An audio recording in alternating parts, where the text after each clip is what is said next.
So what is time? You know, the preacher, when he said in Ecclesiastes, there's a time, an appointed time, there's a time for everything.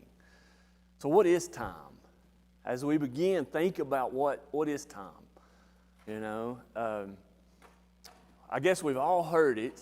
Everybody has the same amount of time in a day, right? It's just how you use it. That's exactly right. So we'll try to think about some of that today. We'll try to think about how we can use our time. So we'll read the first 11 verses of chapter 3, and we'll think about the time, and let's think about it in two possibilities, or two, not possibilities, but two truths, two facts, if you will. One, God is in control, His complete authority of time. And two is how inadequate we are to change it. We can't change time. If we could, I would bottle it and sell it, and we would all be perfectly fine. And energy. I wish I could bottle energy.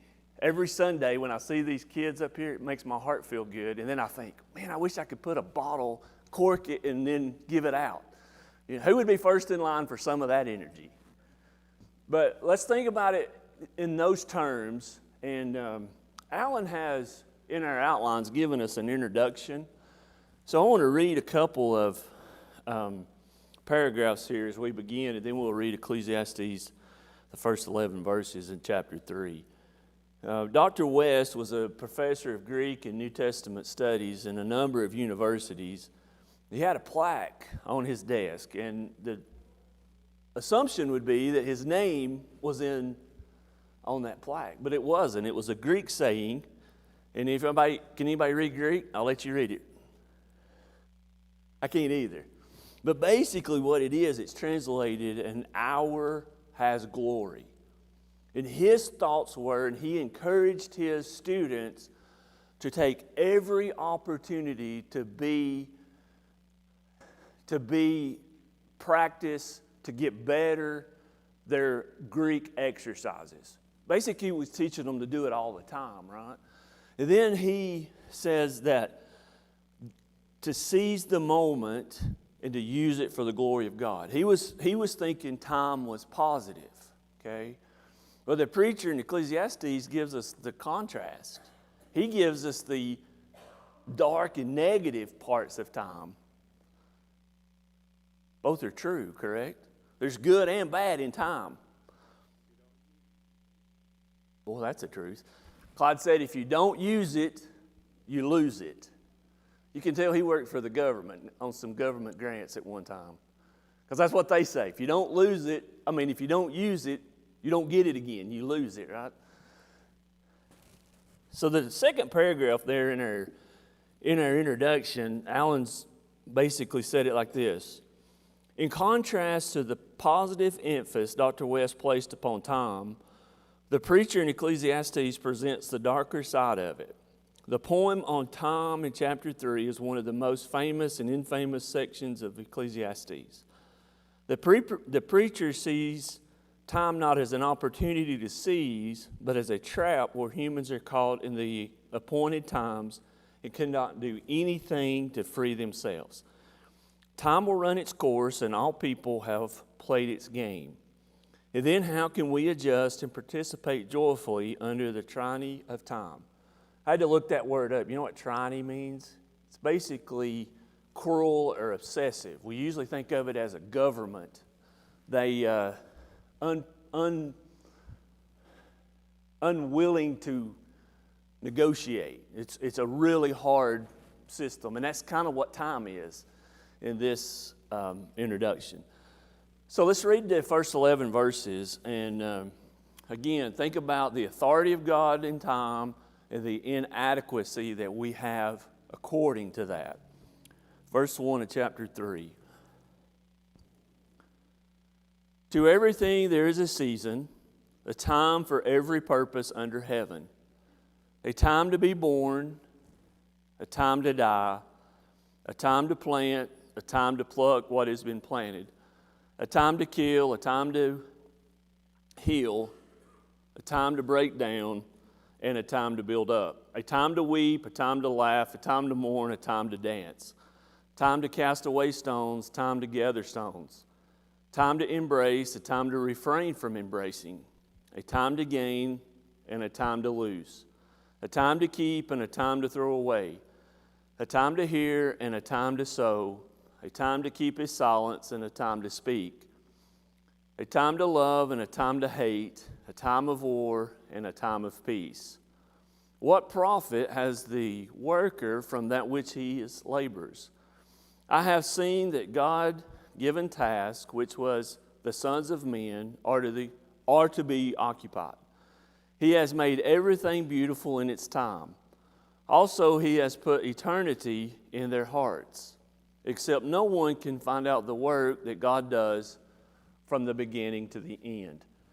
So how do we mark time? How do we say time? Somebody somewhere figured out that there's 60 seconds in a minute, and there's 60 minutes in an hour, and there's 2,080 hours in a work week if you're a professional. That's what they classify as time, right? Is that what this poem is teaching us? The daily lives of time? What do you think? I think it's deeper than that. I don't think there's justification in time to say hate and war. Because God teaches us to love, right? So can we love and hate at the same time? Can we have war and peace at the same time? God's in control, but the inadequacy of us being able to control that time. We are in time. We're a mechanism of being inside something. Sir? Wisdom?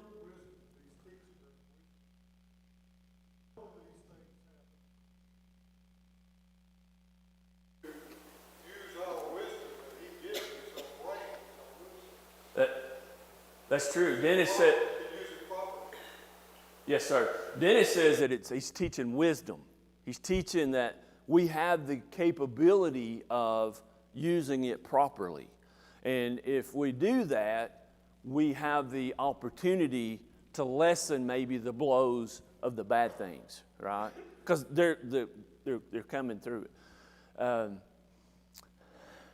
Jeff Archie says it this way: everybody's in something, just came out of something, or getting ready to go into something.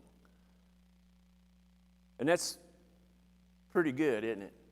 I wish I'd have thought of that. I hate giving Jeff that. I'm just teasing. I love Jeff. He would appreciate it. But what's the point? Like, you can't always be this way or always be this way. There's going to be times to be this way and there's going to be times to be that way. It's finding when to do this and when to do that is the key. Heather said that the key is balance. Knowing when to do something and knowing when not to do something. So if we're smart enough to balance that out, that's the key of what this poem is teaching us, right? When God wrote Ecclesiastes and he allowed the preacher to use his personality, he said there's a time for everything, right? So let's jump to the end.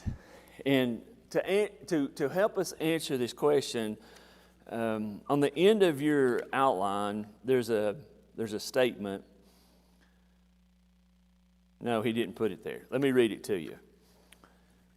This is the summary, I think, of these verses that we're trying to understand. And like Dennis said, wisdom, and like Heather said, the balance. It's basically what we would use in our vocabulary as time management. How do you manage your money?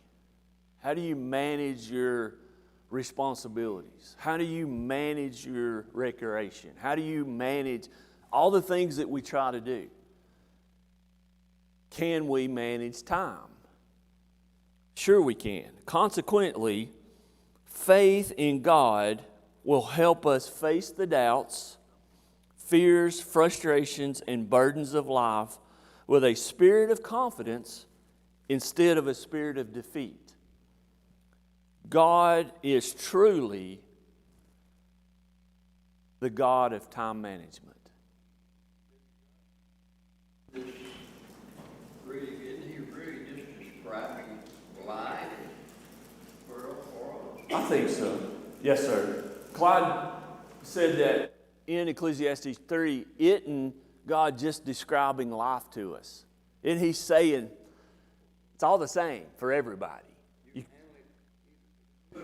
That's it. You can either handle it for the good or the bad. We cannot change the activities or the events that happens, can we? I mean, if we could, I think we would try really hard to. We cannot choose the time that I was born, and I cannot choose the time that I want to die. So what I do in between those? You know, we say we have a choice all the time. We have a choice in everything. You didn't choose when you were born, and you're not going to choose when you're going to die. But we are going to choose in between, right? So if we think about this poem being a trap of time, or is it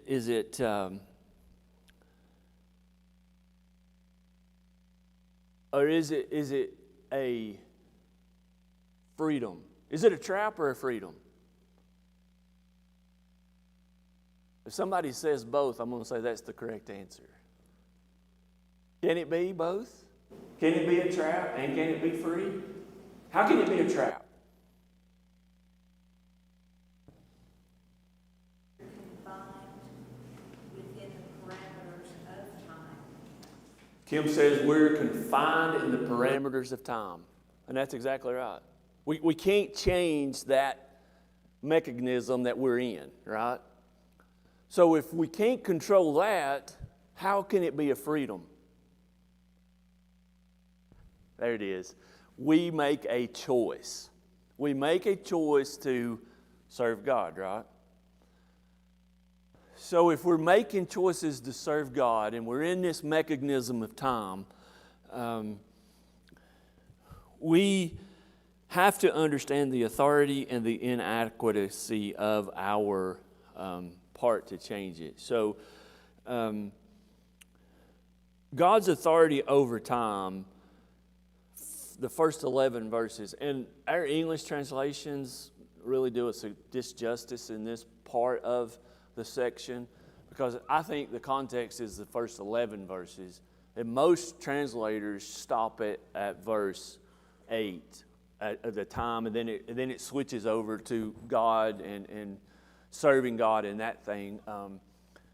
We say it quite frequently. It's not written in book, chapter, and verse, but it just makes sense that the concluding thought is verse 11 in this theme of God's authority, and He has it over time.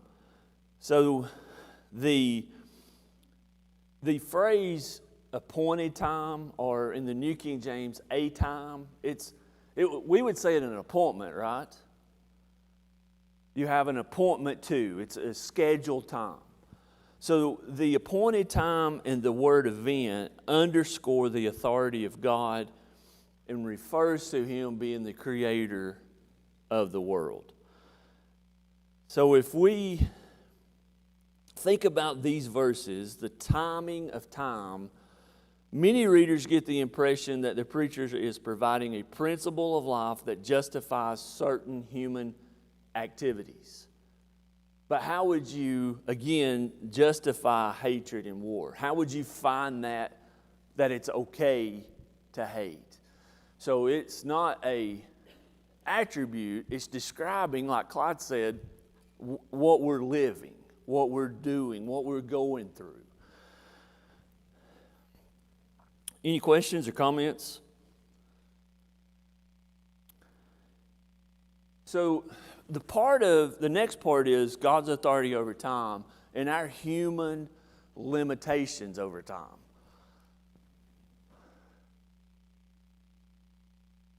I just don't have enough time. Have you ever said that? I just don't have enough time. Time is never going to stay still. Exactly. It's moving. Oh. You know, when I was a kid, and when y'all were kids, we said what? I can't wait to be 16 or 18 or graduate or go to college or get to a full-time job or buy my first vehicle or buy my first set of golf clubs or what. I can't wait. It was forever before I got out of high school. And now that we're 3 children in and all of them's graduated high school and all of them's doing other things, I'm like, can I slow it down? Can I stop it? Can I put let's just stop right here. It's not going to happen. That's kind of the trap, right? That limitation. So we have to understand our limitations. We are all going to have good events, and we're all going to have bad events, correct? The valleys are going to make us appreciate the mountaintops a little better. How do we deal with them?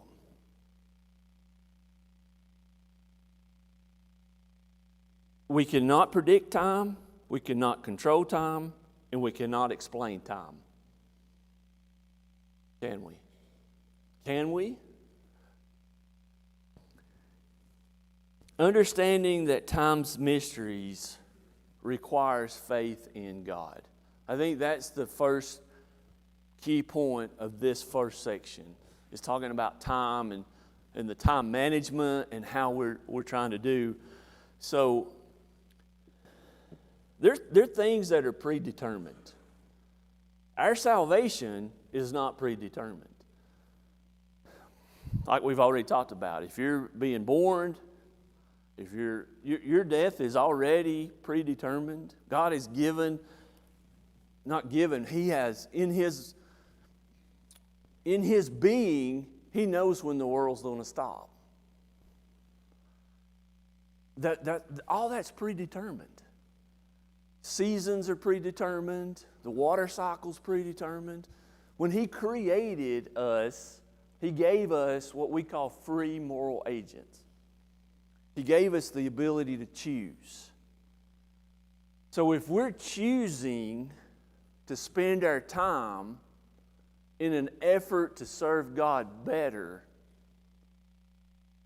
I think the bad things that happen to us will be easier to deal with. I don't think they'll be minimized at all. I just think the faith in God is stronger than whatever the event is in the mechanism of time. So how do you manage time? How do you manage time? Choose the right options. Yes, sir, Mr. Beach. This discussion is patience. Oh. Really, I mean, I don't have to describe what patience is, but this stimulates the fact that we don't have, Yes, sir. really have control. We need to accept that and go on. That's exactly right. Bruce said that in the course of this discussion, that patience is a key word that we have to understand. And once we learn that, and once we get better at it, it's going to be easier. We have to think about being patient. Put it in Dennis said prioritize. What's your priority? It should be, right? So that's what Ecclesiastes 3 is trying to teach us. I mean, we've discussed it, and that's really the summary. Is if I could summarize the first 11 verses on time, I would say God. And that's going to create us thinking of patience and opportunities and choices. And that's going to create us changing our mindset, right? Yes, sir. We say in this country something that you don't hear in other countries. God, family, and country. It has to be God. Next comes family, and then country. Mm-hmm. You don't hear that people, they may say it, but they don't say it they sure don't say it to Americans. The truth. So Dennis said in our country, we say 3 things: God, family, and country. And you don't hear that across any other countries usually. And if they say that, they don't say it to us necessarily. So if we choose God, if we choose family, and then we choose country, that's not a bad thing at all, you know. And a lot of people have it completely out of order. We choose professions, we choose, you know, hobbies, we choose 1,000 different things that we can choose instead of God, right? And then we say, I don't have the time to do that. Time to me is like a budget. If your budget is so tight that if you have something physically, financially, that you're not expecting, what happens? Puts you behind, doesn't it? Puts you in a bad way, as the saying were. Time's the same way. I don't think that our time should be so filled with everything that we don't have time for God. I think we should fill our time with God, and then all the other outliers will work itself out. Well, I don't have time to read Psalms 23 for my homework in Bible class because I've got to coach a soccer team, or I've got to go to a work event. All those are important. So how do we do it? Where does the release on the trap come, Kim? I mean, we're thinking about the limitations and we're thinking about the dark side. Yeah. Have the same amount of time, but each individual, it's up to us to how we spend our time. You know, talk about what we say, whatever. Yes, sir. Gene said that we all have the same amount of time. And then we choose what we talk about, we choose what we do, we choose what we do with that exactly the same amount of time. Sometimes we have a conversation about time management, and we put another word in there. We say we're multitasking. Is it okay to read a book while you're driving down the highway? Not driving. While you're riding down the highway? If somebody is driving a vehicle and you're in that vehicle, is it okay to read your Bible? Is that good time management? I would say yes, absolutely. Right? So is that what he's teaching us? I think it is, isn't it? Because we're all going to have the life, we're all going to have these activities, but like Gene said, you can choose.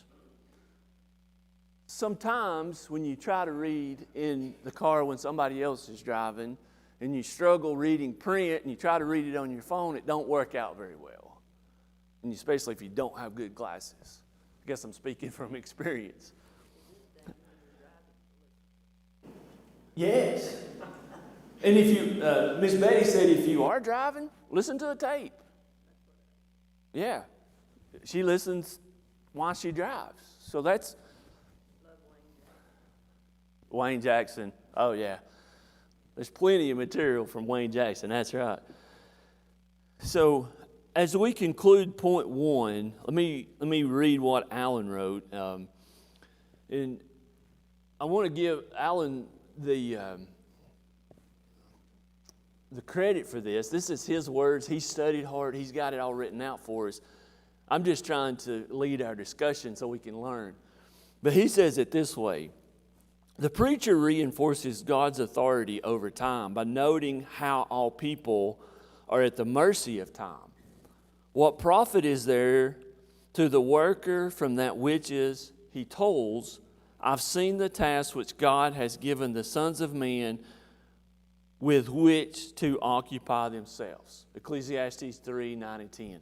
So basically, Alan says, and I agree, and what it's teaching is, 9 and 10, we've got to remember God has the authority over time. God was wise enough to give us the same amount of time. He was wise enough to give us the choice that we could choose to serve Him in that time. And God was wise enough to say, it's equal for all. Because if He'd have given Clyde more time than me, I'd have probably been trying to buy some time, right? Wouldn't we all, I think? So any other questions on the timing of time, point 1? So let's think about the seasons of time. What is the seasons of time? Obviously we have our weather seasons. We have, parts of the world have a rainy season, or parts of our country have a dry season, or we're blessed here. We really have we used to have 4 really good seasons, It was winter last week. If y'all were outside, it was cold. It was cold and rainy. So I don't know that we could say that was summer. It was. I'm just teasing a little bit. But so what are the seasons of time? Let's look at them again. Let's read these verses 3 through 8. A season of time. A time to kill, a time to heal, time to break down, time to build up, time to weep, time to laugh, time to mourn, time to dance, time to cast away stones, gather stones, embrace, refrain from embracing, gain, to lose, a time to keep, a time to throw away, time to fear, sow, keep silence, time to speak, love, hate, war, and peace. So what are those seasons? What is the seasons of time? Milestones. That's right. We normally celebrate birthdays that end in 0, usually. 30, 40, 50, 60, 100, right? Why do we do that? It marks time, right? Just like Charity said, it marks the time. So what is a season? A time, verse 2, a time to be born, a time to die, a time to plant, a time to be plucked up. Who of y'all have gardens? I've got like 4 pots. Is that considered a garden? It's producing a little bit of hot peppers and some tomatoes, so maybe. Yes, sir. States, 1861. In Europe, 1914, 1938. All of those were seasons of war. And those that are evil set about to defeat those other countries or foreign idea or whatever. Mm-hmm. And that draws everybody into a season of kill. Sure. A season of war. Dennis referenced 3 different dates. Sorry, I can't remember which ones they were. But he said basically that's a season of war. That teaches a season to kill. That's the season of. That's what it's talking about, right? We could not enter into it. We could not enter into it. We must enter into it. Oh, yeah. That season takes hold of us. Just like planting does. If you don't plant at the beginning, at the right time of the planting season, you miss it. If I plant tomatoes on the outside in December, I'm probably not going to get tomatoes. Now, there's people that plant them in December, but they've got plastic around them and they've got some kind of heat source and water and artificial light in a greenhouse, and they do very well, right? But there's a season for everything. So help me understand, why is there a season to hate? Why is there a season of war? Because God is love, right? So why is that season there? And what is that season? I think that's the negative part of what we've got to talk about, right? Can it be that while we're choosing to serve God, the season is to hate the sin and to do everything we can to keep everybody from sinning?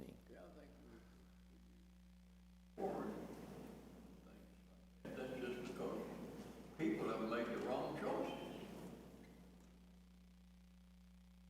We don't have to have war, but God in His infinite wisdom knows that we will make decisions.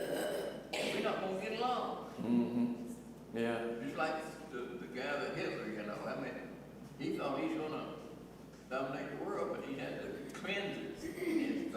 Sure. Right. God said that the time of war, the time of hate, is because we're making bad decisions. And God's infinite wisdom gave us that possibility to understand and to make those wrong choices. He didn't want us to be robots, right? He could have done it any way He wanted to. He could have made us all and put us directly in heaven. He could have made us all and given us all our own planet. He could have given us everything in a knowledge realm that we ever needed. He could have given us the ability not to learn. Why would He have done that? Why would He have done that? Obviously, He did it the very, very best, perfect way. He wants us to choose to serve Him. And He's given us this time to do that, right? So, the seasons, the first season relates to the limits of human existence within the world of time. The human experience has a beginning and an end, right? A time to birth, a time to die, Ecclesiastes 3:2.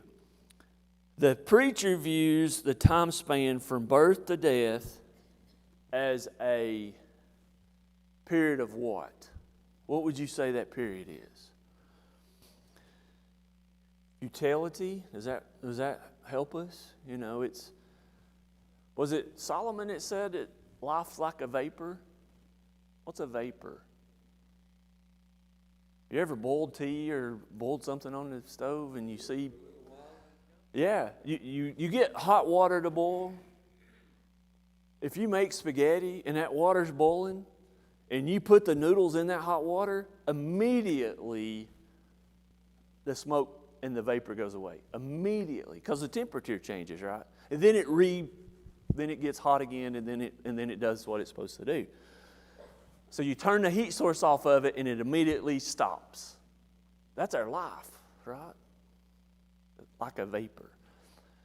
So if you have seasons, how do we choose to be better stewards of our time?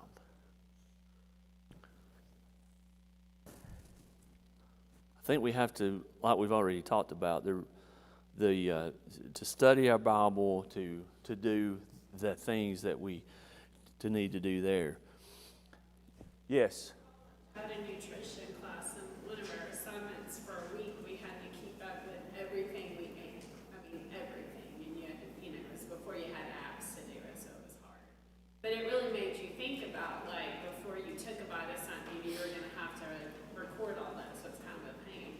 But sometimes I think if we do that with our time and we look back and go, where did I spend my time this week or today or whatever, it can be embarrassing when you realize sometimes, you know, how you allocate this much time towards this and this little time towards that. And, you know, or when my phone, every Sunday morning, my phone pops up and tells me my screen time this week. And sometimes I know it's going to be more because I've been looking up certain things or working on certain things or whatever.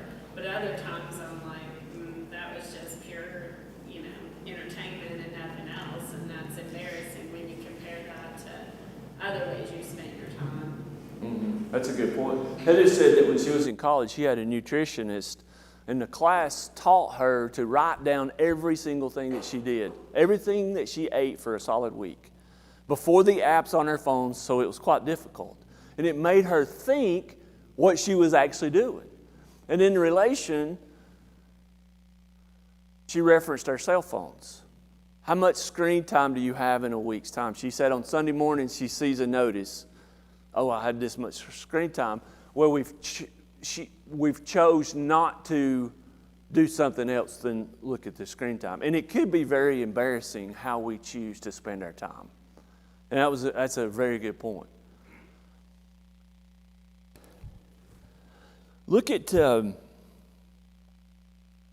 verse 7. A time to tear and a time to sow. What is that a reference to?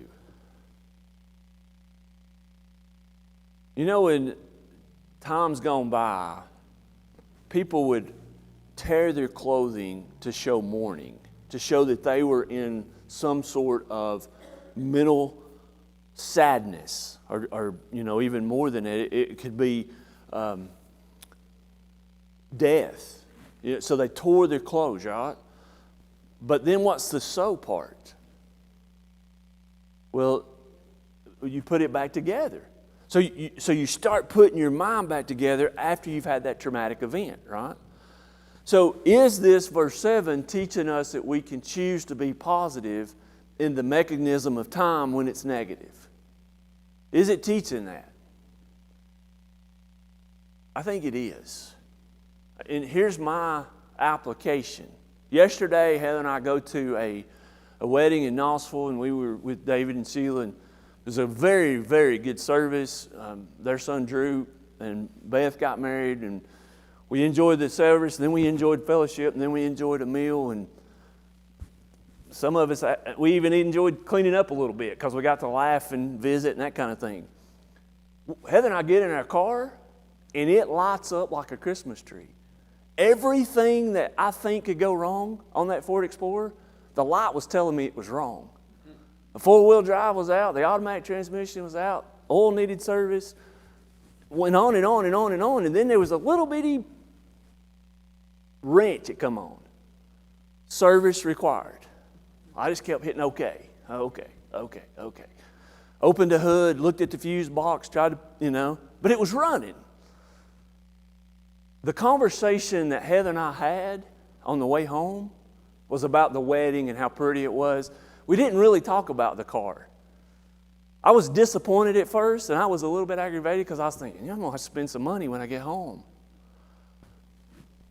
But we could have focused on how bad that car was. I'm not kidding. It was 10 things, wasn't it, Heather? It was at least 10. I'm like, these stupid cars are smarter than me. Just unplug everything and let's turn the key over. Right, David? But He encouraged vanity. Vanity. It's about stuff going on. We make bad choices. It's all vanity. oh yeah, yeah, right. So in these first 11 verses, they're really powerful about the mechanism of time. So speaking of time, we got 5 minutes. So I wanted to get to the discussion questions and try to learn through what we've talked about, okay? So in this mechanism of time, we're in it, God's in control of it, we can't change it, and there's all these different seasons, and it's from start to finish, basically. Everything that we know of is start to finish. I think that's why it's hard sometimes for us to completely comprehend how great heaven's going to be. Because when did it start and when's it going to end? We just humanly can't put it in. I mean, we've tried to describe it. It's just, I don't know that I can put it in my brain and give you an example. So the first discussion question, in what ways could the poem on time in Ecclesiastes chapter 3, first 11 verses, be abused? How could we abuse this section of Scripture? Some of it could be the war and the hatred. Well, God's told me I can hate. I'm going to hate instead of love. I don't think that's what it's teaching. It can be abused by saying, I want to go to war. I think there's been some leaders in past that wanted to go to war for financial gain. Could be completely wrong, but it appears that sometimes financial gain comes from war. So that could be abusive, right? How else could it be abused? I think it could be abused by just giving up. Well, I don't have enough time.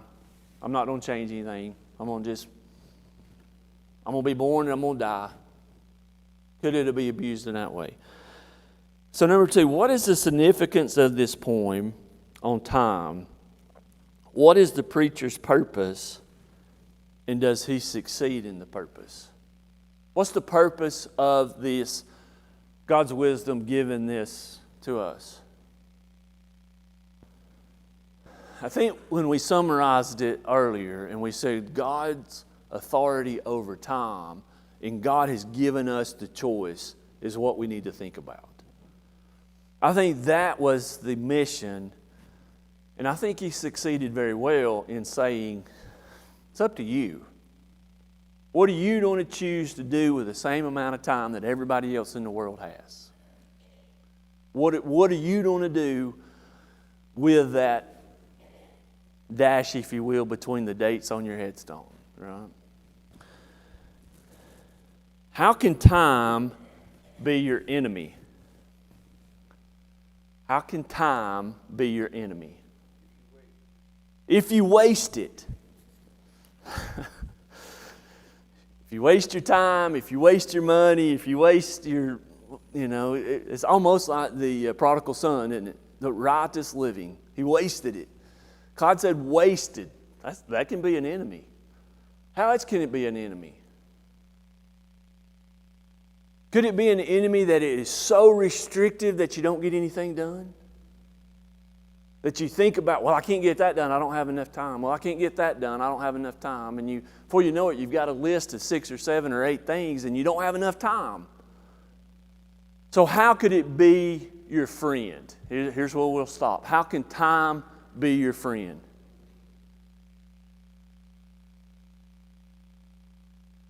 Again, I think if we choose to serve God in that time He's given us, all the other points around it's going to work itself out. If we choose to do God's will in the mechanism of time, from start to finish, time can be our friend, right? Thank you for the participation, and good Lord willing, Alan will be back next week.